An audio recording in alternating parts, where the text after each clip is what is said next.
What's different about One Crazy Cruise that got greenlit, got a great cast, got to Nickelodeon?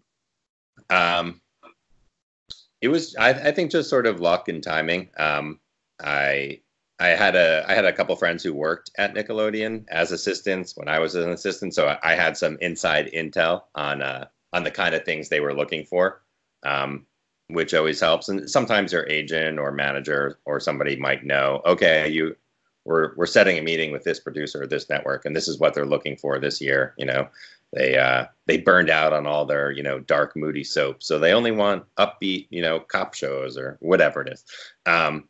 So yeah, I kind of knew the zones of what Nickelodeon was looking for that year, and so I spent the time coming up with a couple of different pitches that I thought would be a good fit for them, and you know, one of them was a good fit.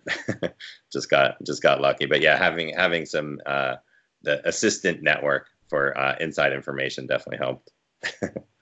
So you go in, you pitch the idea, they say that's a great idea, let's do it.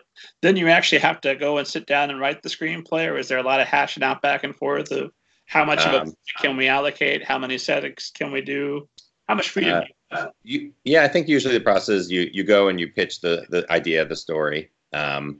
And that meeting happened to have the upper level executive in it. A lot of times you just pitch to the lower level executive. If they like it, then they tell their boss, and then you go back maybe a second time and pitch the upper level executive.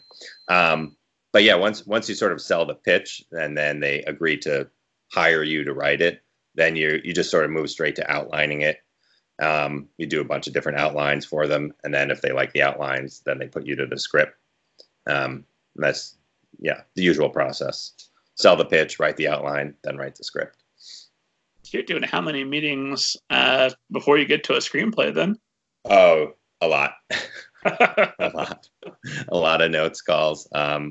Yeah, I mean, you know, the Nickelodeon actually was great to work with. They know exactly what they're doing, and you know, I happen to love Nickelodeon and watch a lot of their stuff, so I had a good sense of what they wanted. So they were great to work with, and you know, they obviously would give a lot of notes and ask for changes, but it was all things that made sense because they know their audience so much better. So yeah, it was actually a fun process working with Nickelodeon. Very cool. And then when you, I was going to ask you a dumb question you can't answer, so we'll move on. I was going to ask you, are you happy with the results? But of course you couldn't tell me if you weren't. Not if you want to get the next movie made. So we'll ignore that question and move on. I will say that it was different than I expected. But happy with the results. Yeah. It's one of those things where I skip anytime I see a celebrity interview, unless it's like Michael Keaton and they're going to ask him lots of Batman questions. All right, I'll watch that one. But otherwise, they're going to say, hey, did you enjoy working with everybody in the movie? What, you mean everyone I'm going to see for the sequel? Yeah, they're great. Yeah, everyone who's going to, I'm going to try to work with again. Exactly. Later, like 10 years, 15 years later, somebody's got to write a biography that tells us they were trying to kill each other the whole time. Exactly. Yeah. That's funny. So